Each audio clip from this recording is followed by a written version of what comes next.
여러분, 아주 오래된 율법 하나가 오는날 거의 무너져가는 우리 가족들을 다시 세울 수 있다면 믿으시겠어요? 오늘은 바로 그 제5계명, 그 속에 숨겨진 놀라운 비밀을 한번 파헤쳐 보려고 합니다.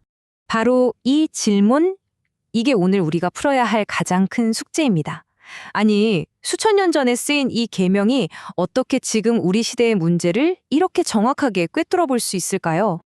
이 숫자 0.7, 이게 뭔지 아세요?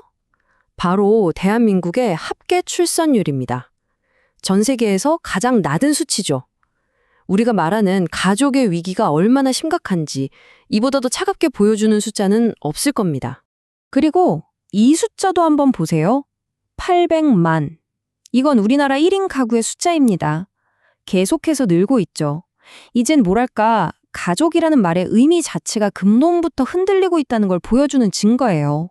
그래서 오늘은 이 5가지 순서로 그 답을 찾아가 보려고 합니다. 이게 정말 위기를 위한 계명인지부터 시작해서 공경이란 단어의 진짜 무게, 그리고 이게 어떻게 하나님의 그림자가 되는지, 구체적인 실천 방법, 마지막으로 순종 안에 숨겨진 자유까지 한번 같이 들어가 보시죠. 자, 첫 번째. 이게 과연 위기를 위한 계명일까요? 우리는 흔히 성경에 나오는 가족들은 다 완벽했을 거라고 생각하잖아요. 근데 사실은 완전 정반대예요. 아브라함부터 다윗까지 성경의 가족사는요, 정말 충격적인 사건들로 가득합니다. 그렇기 때문에 이 계명은 무슨 평화로운 시대의 윤리 강령이 아니라 바로 지금처럼 위기를 겪고 있는 우리를 위한 지침인 거죠. 두 번째로 넘어가 볼까요? 한 단어의 무게. 여기서부터 정말 흥미로워집니다. 우리가 그냥 공경하라고 쉽게 말하는데 이 공경이라는 단어의 원래 히브리어 뜻을 아는 순간 이 계명이 완전히 다르게 보이기 시작할 거예요. 원어는 카베드라고 하는데요. 이게 놀랍게도 존경하는 마음 같은 감정을 말하는 게 아니에요. 태도를 말하는 겁니다. 문자 그대로의 뜻이 뭐냐면 무겁다예요. 무겁게 여겨라. 그러니까 부모님 기분을 맞춰드리라는 차원이 아니라 그분들의 존재 자체에 엄청난 무게를 두고 대하라는 아주 엄중한 명령인 거죠. 그리고 여기서 진짜 충격적인 사실이 나옵니다.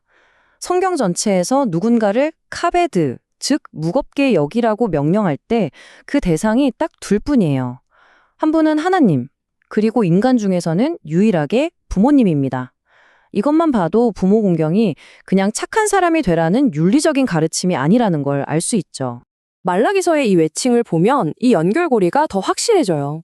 성경은 우리가 우리 육신의 아버지를 공경하는 것과 하늘 아버지를 공경하는 것을 직접적으로 연결해서 생각하고 있다는 겁니다. 자, 그럼 세 번째, 하나님의 그림자입니다. 이제 부모 공경이 단순한 예의 범절을 넘어서 어떻게 깊고 깊은 영적인 행위, 심지어 예배 행위가 되는지 한번 살펴보겠습니다. 카베드 말고도 또 하나의 아주 중요한 단어가 있는데요. 바로 야레입니다. 보통 경외하다라고 번역되는데 이게 그냥 무서워하는 게 아니라 사랑과 두려움, 순종, 이 다 섞인 아주 강렬한 단어거든요. 당연히 하나님께 쓰는 표현인데 성경은 이 단어를 부모님께도 똑같이 사용합니다. 이 구절 좀 보세요. 부모를 경외하는 것이랑 하나님을 향한 가장 신성한 의무 중 하나인 안식일을 지키는 것을 일부러 나란히 두고 있죠. 이게 과연 우연일까요? 절대 아니죠. 여기서 정말 멋진 비유가 나옵니다. 안식일이 일주일이라는 시간 속에 세워진 거룩한 성소 같은 거라면 부모를 공경하는 것은 우리 관계 속에 세워진 거룩한 성소라는 거예요. 우리의 인간관계 한가운데에 거룩한 공간을 만들어내는 행위라는 거죠. 그래서 핵심 원리는 이거예요. 바로 보이는 것의 원리. 우리 눈에 보이는 부모님과의 관계가 결국 보이지 않는 하나님과의 관계를 위한 훈련장이라는 겁니다. 눈에 보이는 형제를 사랑하지 못하면서 어떻게 보이지 않는 하나님을 사랑하겠느냐는 말씀과 똑같은 원리죠. 자, 좋습니다. 이론은 이제 알겠어요. 그럼 이 엄청난 원리를 우리 일상생활에서 도대체 어떻게 실천할 수 있을까요? 왜를 알았으니 이제 어떻게로 한번 넘어가 보죠. 성경은 크게 3가지 구체적인 방법을 이야기합니다. 첫째는 경청이에요. 부모님 말씀이 때로는 잔소리처럼 들리고 솔직히 틀린 말처럼 들릴 때도 있잖아요. 그럼에도 불구하고 그 말씀을 가볍게 여기지 않고 무겁게 받아내는 태도. 둘째는 존중입니다.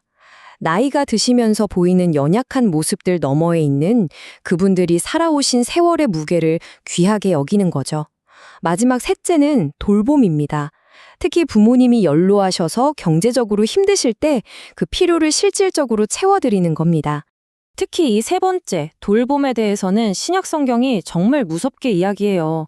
자기 가족, 특히 연로한 부모님을 돌보지 않는 건 그냥 좀 아쉬운 일이 아니라 아예 믿음을 배반한 거고 불신자보다 더 악한 거라고까지 말합니다. 이건 선택의 문제가 아니라는 거죠. 자, 이제 마지막입니다. 어떻게 보면 가장 역설적이고 또 가장 깊은 이야기일 수 있어요. 바로 이 공경이라는 계명이 우리를 억압하는 짐이 아니라 오히려 우리를 진짜 자유로 이끄는 영적인 성장의 도구가 된다는 겁니다. 우리가 왜 이렇게 부모님 말씀에 순종하는 걸 어려워할까요?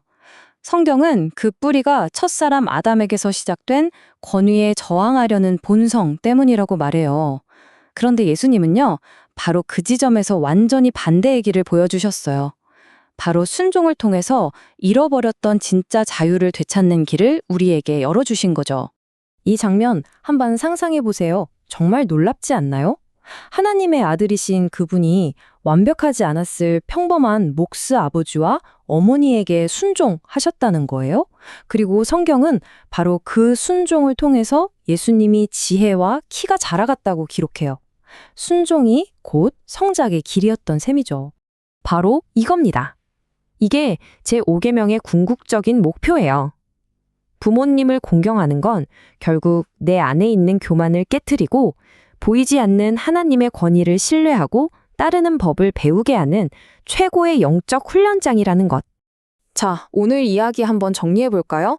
첫째, 공경은 감정이 아니라 무게를 두는 태도, 즉 카베드입니다. 둘째, 눈에 보이는 부모님은 보이지 않는 하나님을 공경하기 위한 훈련장이고요.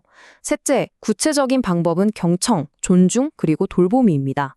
마지막으로 이 순종은 우리를 묶는 짐이 아니라 진짜 자유로 이끄는 길이라는 것. 이제 마지막 질문을 여러분 각자에게 던져드리고 싶습니다. 보이는 것을 공경하는 것이 보이지 않는 것을 공경하기 위한 훈련이라면 오늘 당장 당신이 할 수 있는 그 작은 한 걸음은 무엇일까요? 꼭 거창할 필요 없어요. 전화 한 통, 아니면 진심으로 들어주는 것 한 번.